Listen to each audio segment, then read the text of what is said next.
Hemos visto durante muchas décadas que el gobierno de Estados Unidos se ha metido en la política interna de muchos países en Latinoamérica. Estados Unidos ha invadido a varios países, ha organizado golpes de Estado. Y bueno, podemos decir que es una forma de neocolonialismo. Entonces, Estados Unidos invadió a Nicaragua 3 veces, ocupó Nicaragua militarmente. Y bueno, se puede decir lo mismo sobre básicamente todos los países en Latinoamérica. Puerto Rico sigue siendo colonia de Estados Unidos. Y bueno, es por eso que el famoso general Sandino organizó un ejército para defender la soberanía nacional con el apoyo de internacionalistas de izquierda de toda Latinoamérica, ¿no? Y bueno, hoy en día la situación básicamente es igual. Todavía sigue librando una guerra híbrida contra todos los países con gobiernos de izquierda en Latinoamérica, pero la forma en la que el imperialismo ataca a estos países y estos procesos populares democráticos ha cambiado un poquito, ¿no? Entonces, básicamente esa historia sigue, o sea, es igual en el sentido del neocolonialismo, pero la manera en que el imperialismo ataca ha cambiado y se puede decir que hoy es un poco más compleja la forma de atacar, la estrategia del imperialismo. Y cada vez más hablamos de la guerra judicial, el famoso lawfare, ¿no? La guerra judicial o la guerra legal, lawfare, como law es en inglés, es derecho o ley. Y hoy en día podemos ver muchos ejemplos de esto, de escenarios políticos en los que la derecha, con el apoyo de la oligarquía, la clase capitalista, explota el sistema judicial para destruir la democracia. Y es interesante porque es Estados Unidos, sus organismos como la OEA, que es un organismo creado por Estados Unidos, financiado por Estados Unidos, ubicado en Washington, y la llamada sociedad civil, las ONG que están financiadas por Estados Unidos, hablan mucho de la supuesta falta de democracia en países que tienen gobiernos de izquierda. Dicen que supuestamente esos gobiernos populares violan la democracia, entre comillas, y explotan el discurso de la democracia mientras libran una guerra antidemocrática explotando las debilidades de las instituciones de estos gobiernos que recientemente eran dictaduras. Y hoy en particular estoy hablando de los casos de Perú y de Argentina. Recordemos que hasta 2000 Perú tenía una dictadura fascista respaldada por Estados Unidos, 100%. La dictadura de Alberto Fujimori, que cometió genocidio. O sea, más de 300.000 de indígenas, de personas de ascendencia indígena en Perú, fueron esterilizadas por la dictadura fascista de Fujimori con el apoyo de Estados Unidos. De hecho, la USAID, que es la organización de supuesta ayuda humanitaria de Estados Unidos, que básicamente es una fachada de la CIA, la USAID financió la campaña de genocidio de Fujimori, del régimen en Perú, en contra de la población indígena. Y en Argentina la historia es bastante parecida, en el sentido de que Argentina tenía una dictadura fascista hasta 1983, apoyada también por Estados Unidos, del general Fidela. Entonces, lo que estamos viendo es un proceso de básicamente continuar con esos ataques antidemocráticos a través de organismos, instituciones del Estado que no son democráticas. Esas instituciones, en particular, los fiscales, los jueces, y Argentina es es el mejor ejemplo de eso. Básicamente el lawfare fue creado en Argentina con el apoyo del imperialismo y la oligarquía de Argentina. Y bueno, la oligarquía en Argentina tiene mucho poder. Es una oligarquía que controla todos los medios de comunicación, que controla las grandes empresas, tiene mucho poder.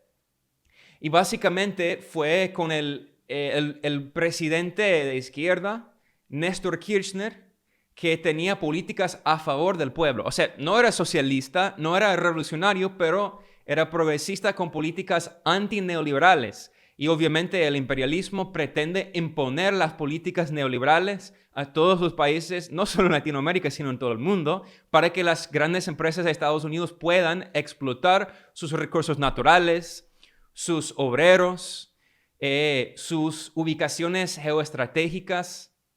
Entonces, ¿qué pasó? La derecha argentina, que no podía ganar en las urnas, explotó el sistema judicial, en lo que, por cierto, los jueces no son elegidos por el pueblo.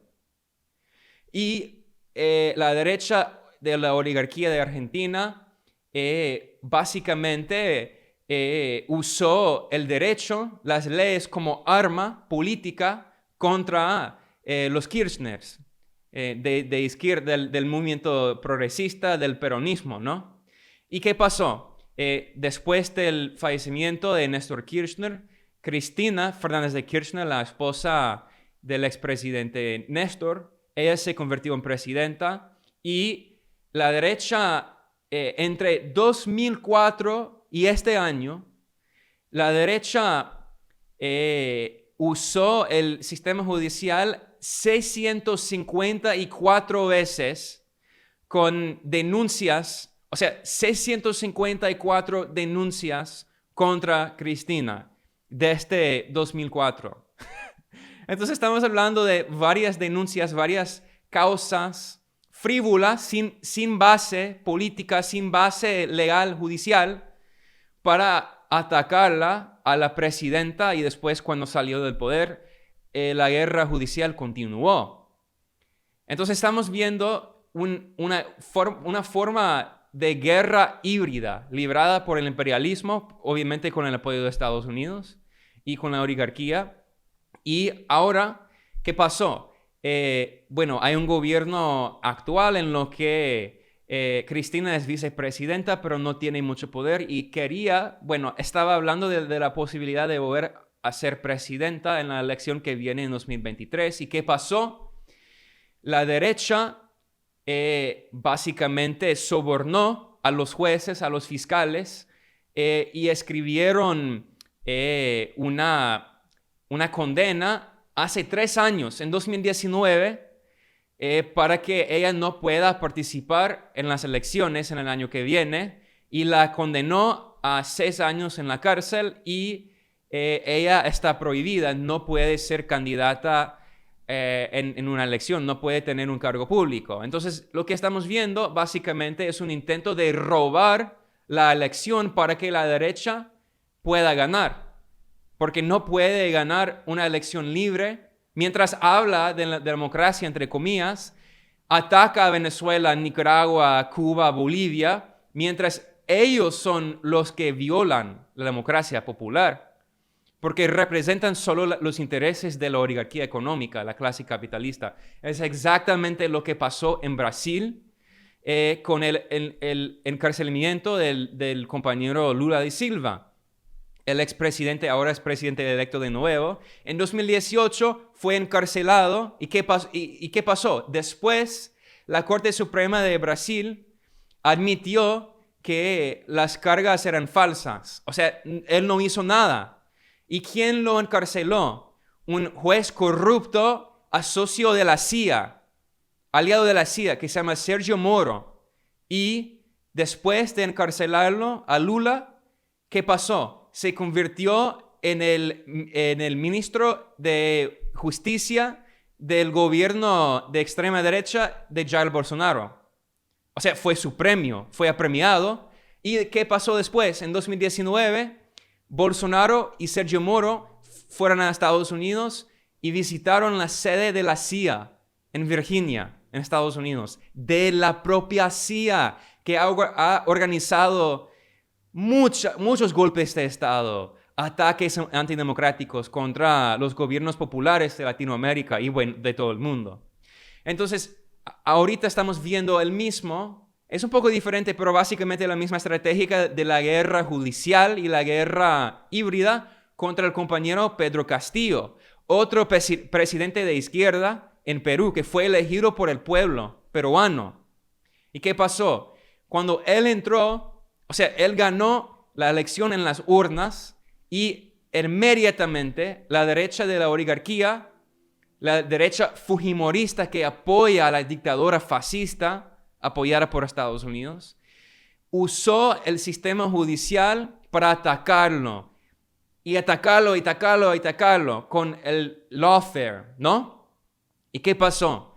El sistema judicial dijo que supuestamente que cometió el terrorismo. O sea, y sabemos que la dictadura fascista de Fujimori básicamente decía que cada persona que estaba en contra de su régimen antidemocrático era terrorista. Cada persona de izquierda, la gente humilde que quería sindicatos, bueno. Y hoy en día es la misma estrategia. Entonces, libraron una guerra judicial contra su gobierno. El Congreso, que está controlado por la derecha oligarquía, de la oligarquía, y los grupos que representan los intereses de las grandes empresas, que básicamente compran las elecciones. El Congreso en Perú está completamente corrupto.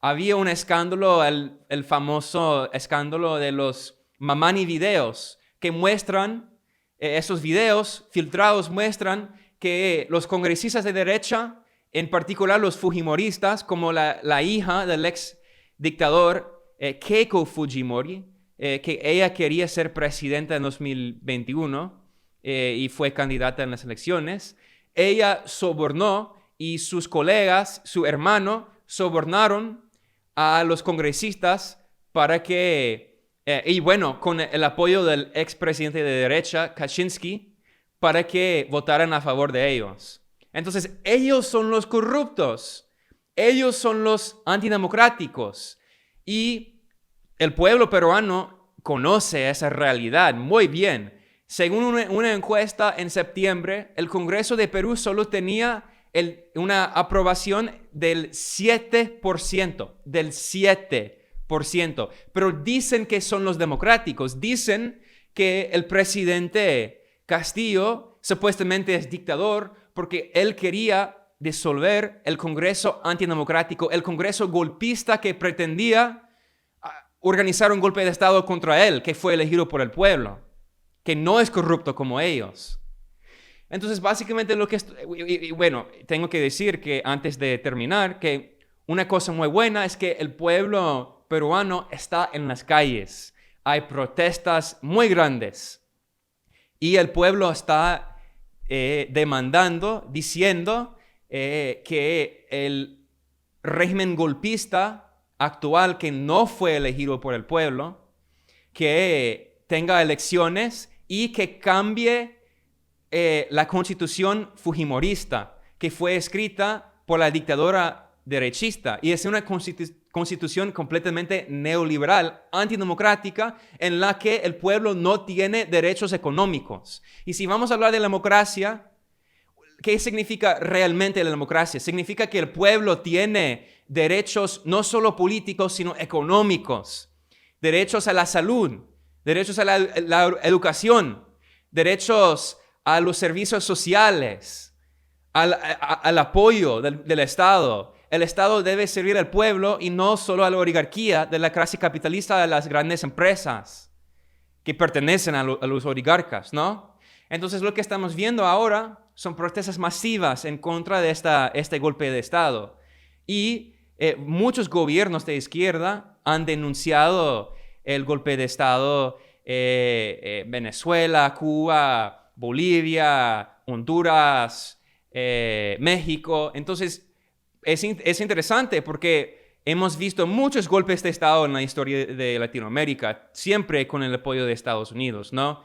El intento de golpe en Nicaragua en 2018, el intento de golpe en Venezuela en 2017, el golpe contra el presidente Evo Morales en 2019, el golpe contra Manuel Zelaya, el presidente que fue elegido por el pueblo de Honduras en 2009. Bueno, el golpe suave contra Fernando Lugo en Paraguay, el golpe de Estado contra la presidenta de izquierda de Brasil, Dilma Rousseff en 2016. Bueno, todos esos golpes obviamente apoyados por Estados Unidos y la oligarquía en todos sus países. Pero lo que estamos viendo ahora con más gobiernos de izquierda en Latinoamérica es un proceso de rebelión en contra de otro golpe de Estado. Entonces creo que las cosas se están cambiando en Latinoamérica. Es un momento muy interesante y el imperialismo también tiene muchas crisis con la nueva Guerra Fría contra China, con la guerra subsidiaria contra Rusia en Ucrania. Entonces, cada vez más Latinoamérica está construyendo otro polo en este mundo multipolar. Es un momento muy interesante y es importante entender cómo el imperialismo trata de explotar esas tácticas de la guerra híbrida contra los movimientos populares de Latinoamérica y todas las regiones del mundo. Y también es importante entender que cada vez más no funcionan esas tácticas porque cada vez más el pueblo entiende qué pretende hacer la oligarquía y entiende también realmente que ellos son los que están en contra de la democracia.